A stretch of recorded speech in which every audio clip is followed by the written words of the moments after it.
adegan berbahaya ya, jangan dicontoh. Khusus yang ahli ya ini ya. Nah ini cara kan ya permainan seperti ini ya. Nah, ini saya langsung menghadapkan ke saya ini ya. Tolong kepalanya ditahan. Nah, terus menyambung nih Gus ya. Ini kan ada beberapa dari teman-teman kita dari Kicau Lovers itu sempat DM karena mereka juga beberapa tahu kalau sebelumnya saya bermain burung itu saya juga bermain ular. Iya betul. Nah, dia sempat tanya, Mas, ini rumah saya sering kemasukan ular yang dimana ular itu akhirnya memakan burung saya atau burung peliharaan saya. Nah, cara menangani biar ular itu tidak bisa masuk ke rumah kita minimal itu seperti apa Gus? Nah itu iya betul. Oke, jadi ini sekaligus saya berbagi pengalaman untuk. Halo Sobat Kicau Malang, saya Onis Channel. Jangan lupa untuk like dan subscribe channel YouTube Kicau Lovers Malang ya. See you.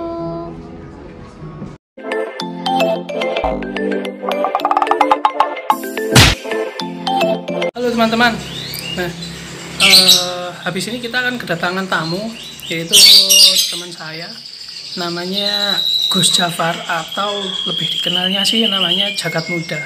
Nah, beliau ini adalah spesialis di dunia reptil, khususnya untuk reptil yang berjenis venom ataupun yang mematikan. Nah, kebetulan ada beberapa DM masuk ke saya, Mas, bagaimana sih cara mencegah agar ular itu nggak bisa masuk ke kandang burung atau nggak bisa masuk ke rumah. Nah, saat ini saya sengaja mendatangkan spesialis dari pakarnya reptil tersebut, nah, agar bisa membantu menjawab pertanyaan dari teman-teman. Nah, seperti apa keseruannya? Silakan dilihat. Sebenarnya sih kita kenal sama Jagat Muda udah lama ya kan ya. Jadi awalnya memang kita kan penghobi ular sebenarnya, kita pelihara ular. Nah ini biar lebih jelas, jadi kita mengundang saudara kita yang dari Bangil, yaitu Jagat Muda itu tadi. Mungkin habis ini dia juga datang nih. Infonya sudah deket ya kan ya? Sudah deket katanya tadi. Sudah deket. Nah, terus memang ini kita udah datang nih. Iya, Mas Febri. Gimana kabarnya? Nah, ini namanya Jagat Muda. Salaman di wong Islam. Ya, siap. Wong Islam tidak salaman. Siap, terus. Alhamdulillah, ini namanya Mas Badrus. Badrus ini temennya Jagat Muda, sama juga pemain ular juga. Nah, ini saudara saya dari Bangil nih. Ini yang namanya Gus Jafar atau lebih dikenal dengan Jagat Muda. Nah, mungkin ya sebagian orang pasti sudah tahu lah siapa Jagat Muda. Ya, ini ceritanya ngevlog dulu nggak? Persilakan dulu deh. Siap. Persilakan dulu. Oh ya, siap. Nanti aja. Ayo Gus, silakan dulu Gus. Parah nih, tuan rumah parah nih. Yuk, kita ikuti ceritanya berikutnya. Ini Gus Jafar tadi izin untuk memberi minum ular, namanya siapa Gus? Gayatri. Iya, Gayatri. Nah, ini King Cobra teman-teman. Nah, ini bisa dilihat dari ciri khasnya. Nah, ciri khasnya kepalanya berbentuk sendok ini. Nah, terus ini dari Indonesia atau mana Gus? Saya sih dapatnya sih daerah Pasuruan Mas. Masih ikut Kabupaten Pasuruan. Tapi kalau saya melihat motifnya dan warnanya, kayaknya sih ini entah orang beli terus lepas ataupun kena banjir. Kalau saya sih, menurut saya ini lokaliti Bali Mas. Jadi di Bali semuanya seperti ini. Nah, ini satu lagi yang mungkin boleh saya sampaikan. Ini adegan berbahaya dan jangan dicontoh. Nah, ini khusus untuk yang sudah ahli. Nah, ini adegan berbahaya teman-teman. Jangan sampai dicontoh. Nah, dihindarkan ya permainan seperti ini ya. Nah, ini saya langsung menghadapkan ke saya ini ya. Tolong kepalanya ditahan. Oke, siap. Ularnya menyalam sapa ini sama saya teman-teman. Salam sapa. Ayo, yes. Cu.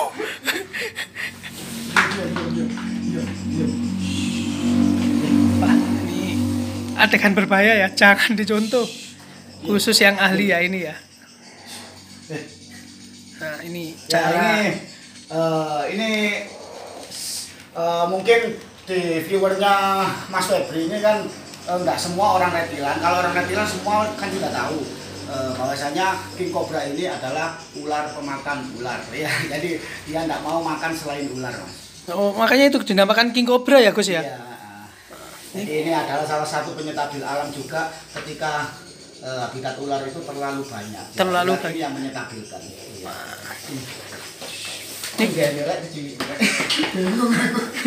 Gus Zafar ini memang khusus di bidang king cobra ini, teman-teman. Jadi kalau kalian tidak tahu penangannya seperti ini, mending jangan sekali-sekali ya ikut-ikut. Jadi khusus untuk yang ahli aja. Habis ini kita ngobrol masalah ular berbisa dan tidak berbisa ya, Gus ya? Iya, Siap. Masih, ini biar masih ngasih minum dulu. Biar dikasih minum dulu ini. Jangan jauh, kasihan. Ini seru nih. Soalnya ini teman-teman habis perjalanan jauh jadi ya haus ini. Ini kayaknya nggak memungkinkan kalau saya mengeluarkan Malik di sini, soalnya Malik ini karakternya jauh lebih brengsek. Iya, bukan agresif tapi brengsek dia. Ono pager jadi copot. Gus, kalau boleh tanya, Gus. Iya, silakan. Hewan kayak gini itu apakah bisa jinak atau enggak? Oh, ya jadi sebenarnya gini sih, untuk versinya jinak itu saya juga sulit, Bang. Sulit ya? Iya, dalam artian sulit itu ada kalanya sih yang namanya hewan yang bernyawa ya, kayaknya sih kalau ngomong jinak kayaknya sih nggak ada ya. Nggak ada. Burung aja ada kalanya matok kok. Bener. Nyocok, maksudnya nyocok kan matok. Iya. Nyocok, Gus. Iya, ya mungkin ada kayak Ferguson itu ya mungkin kalau bagi saya sih definisinya jinak itu kalau nggak gigit ya jinak. Cuma itu aja. Kalau kegigit gimana? Berarti nggak jinak waktu itu gitu aja.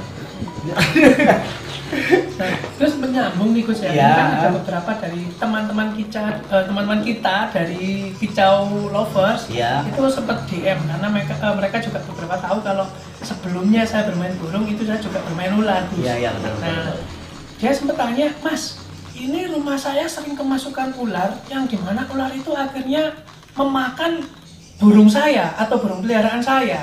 Nah, cara menangani biar ular itu tidak bisa masuk ke rumah kita minimal itu seperti apa, Gus? Nah, itu iya, betul. Oke, jadi ini sekaligus saya berbagi pengalaman untuk viewer Jagat Muda dan menjawab pertanyaan dari viewernya Kicau Lovers Malang ya. Mereka sering bertanya gimana cara agar hewan peliharaan kita jauh dari ular ataupun burung biar tidak dimakan ular ataupun ular tidak masuk ke rumah. Sebenarnya sih intinya sih mudah, Mas. Watak dari ular itu cuma 3. Satu ancaman, yang kedua adalah makanan, yang ketiga adalah berkembang biak. Nah, intinya cuma itu aja ya. Jadi beda dengan otaknya manusia itu banyak, otaknya manusia yang dipikir itu banyak. Mulai cicilan mobil sembarang kali ya. Kalau untuk ular enggak. Ya. Jadi bagaimana cara untuk agar rumah kita tidak kemasukan ular? Ya intinya ya itu tadi. Jangan ngasih kesempatan ataupun ular itu rumah kita bersih lah istilahnya, bersih, wangi, jauh dari tikus ataupun katak, karena tikus dan katak itu adalah makanannya ular. Ya cuma itu aja. Ataupun ular itu biasanya memang kalau menurut saya sih dia nggak suka dengan wewangian, Mas. Wewangian ya? Iya, jadi rumahnya bisa dikasih kapur barus di pojok-pojok itu ya, otomatis kalau wangi tikus pun nggak akan berani. Ya cuma itu aja. Loh terus bagaimana dengan burung? Burung kan juga makanannya ular. Nah, seperti itu. Oke, kita turun nasi koyo khotbah ya, nyekel tongkat kira-kira koyo khotbah. Ya bisa tak lungguh di sana wis. Mas Jody itu. Udah tuh. Kau masih bisa santai Mas. Enggak, santai aja enggak santai. Enggak apa-apa, diam. Siap. Nah, kita ngobrol di sini sambil kayak ditemani oleh Gayatri ya. Oke, Mas Jody itu. Saya udah aku ya, turun bawa kanan. Lek sekarang kan nyopotin nama Mas Febri kan.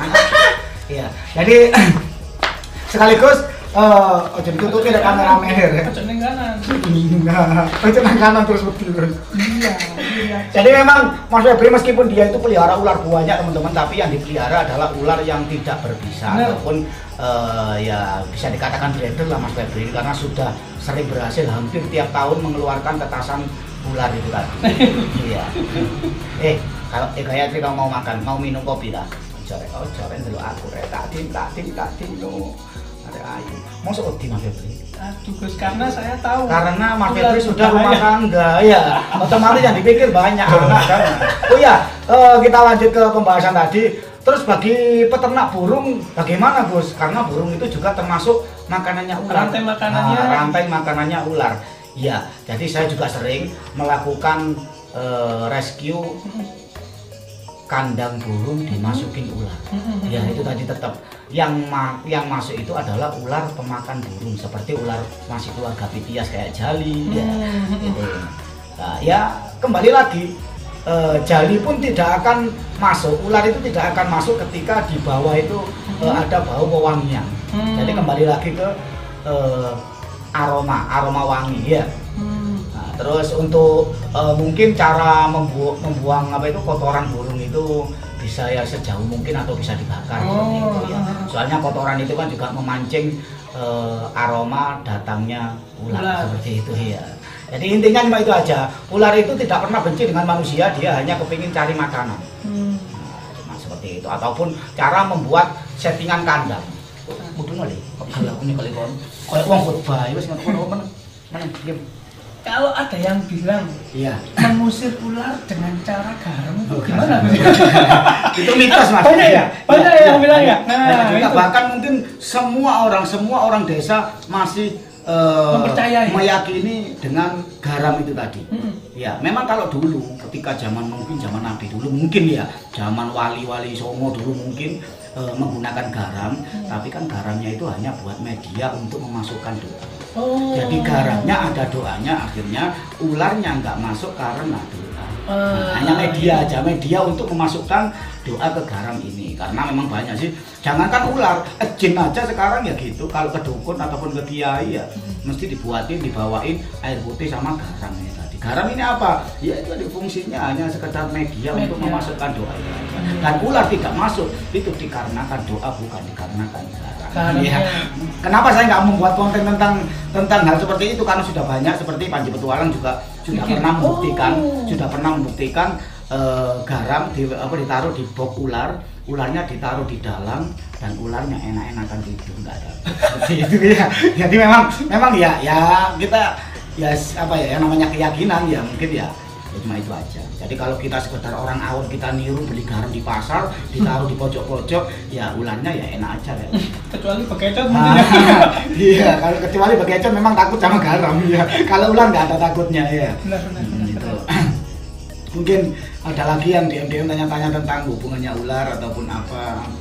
Semisal ular jali ini kan memang saya sering masuk kalau settingan kandang Mas, settingan kandang yang seperti ini. Saya juga bukan orang burung ya, dalam artian bukan pecinta burung kicau mania. Mungkin kalau lebih amatnya itu pakai kandang ram.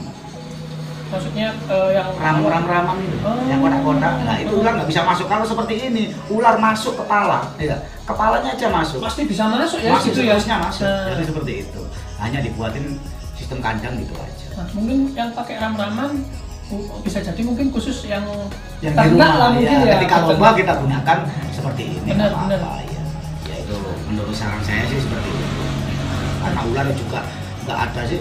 Ular itu lebih suka berburu di alam ketimbang di kurungan seperti ini. Sebenarnya seperti itu karena apa? Kalau di kurungan otomatis di rumah. Kalau di rumah otomatis banyak pijakan ataupun bekas manusia. Tapak lah. Tapak itu juga mengganggu insting dari ular. Ular nggak akan mau. Saya nggak akan kesana di sana banyak ancaman. Mungkin kita tanyakan lagi. Ada beberapa orang juga belum tahu perbedaan antara ular itu berbisa atau enggak. Wah, ini yang sulit. Ya, jadi sebenarnya sih nggak ada di penelitian pun tidak ada perbedaan antara ular berbisa dan ular tidak berbisa. Kalau kita ngomong ular berbisa rata-rata ularnya ciri-ciri fisiknya seperti ini nggak bisa. Nggak bisa ya? Nah, karena kita menentukan ular tidak bisa berdasarkan warna ataupun bentuk. Ciri-ciri. Jadi otomatis ya harus sering-sering browsing ya seperti itu. Tapi ya tadi channelnya. Ya mungkin bisa belajar di situ sedikit banyaknya ada ular berbisa dan ada ular yang tidak berbisa ya. Tapi kalau kita cari sekitar hampir 70%-an lah. Kalau ular berbisa itu rata-rata kepalanya segitiga. Kepalanya segitiga. Segitiga, terus ekornya merah. Itu kalau ular hijau itu ekornya merah ataupun warnanya lebih cerah, lebih ngejreng lah, beda dengan yang lain. Terus karakternya dia lebih tenang, lebih berani, lebih tenang, lebih berani karena dia punya senjata. Ya. Beda dengan ular kayak jali, tidak punya senjata, kelihatan orang langsung gitu, lari dia. Cuma tapi tetap itu nggak bisa dibuat patokan bahwasanya ular yang segitiga, ular yang berbisa, tidak bisa. Karena banyak juga yang tanpa segitiga pun juga sudah berbisa ya. Kami juga soalnya gini, sudut pandang kita juga beda kan. Kalau ngomong segitiga, orang awam agak ngerucut gini aja sedikit sudah dikatakan segitiga ya, sulit ya. Segitiga yang bagaimana? Iya, sama halnya dengan ular janur, ya. Itulah Prasina ini ya. Sama ular hijau ekor merah, Trimeresurus insularis. Sama, segitiganya sama, warnanya juga sama. Iya, betul. Iya. Jadi kalau orang awam lihat dari jauh, wah ini segitiga berbisa, sedangkan itu adalah ular janur, tidak berbisa. Makanya kalau saya sih mending kalau kepingin belajar tentang ular, ya browsing saja. Saya Google lebih lengkap, ataupun lebih enak lagi jangan pernah bermain-main dengan ular. Iya, itu. Apabila kita tidak tahu ya. Iya, kalau mau belajar ya oke lah, cari guru yang berkompetensi di angel lambe jangan mudah bahasa-bahasa ngono maklum wong desa ya seperti itu. Berarti kebanyakan yang biasanya yang ular yang masuk ke dalam sangkar burung itu memang bisa dikatakan bukan kebanyakan, memang ular jali itu ya yang bukan ular bisa itu. Ular pemakan burung, Mas. Jadi ada ular kayak king cobra nggak mungkin masuk ke kandang burung, sarang burung nggak mungkin. Karena apa? Karena ular ini tidak pemakan burung. Jadi hanya ular yang pemakan burung seperti keluarga Pitias kayak jali, kayak ular koros ya. Ada kalanya sih ular janur pun kalau melihat burung kecil dia mau datang masuk. Karena janur juga makan burung. Minimal teman-teman kita yang berada di, maksudnya teman-teman kita yang memelihara burung dari Kicau Lovers minimal kan tahu nih. Nah, ternyata ular ini seperti ini kan banyak juga ya, kita kan nggak tahu, wah ini ular berbisa apa ini? Terus siapa lu aku pengen kayak gitu loh maksudnya itu. Jadi makanya saya juga sering di konten saya itu saya isi di situ bagaimana ketika ada ular masuk ke rumah, apa tindakan kita, apa yang harus kita lakukan, itu kan ada. Ya.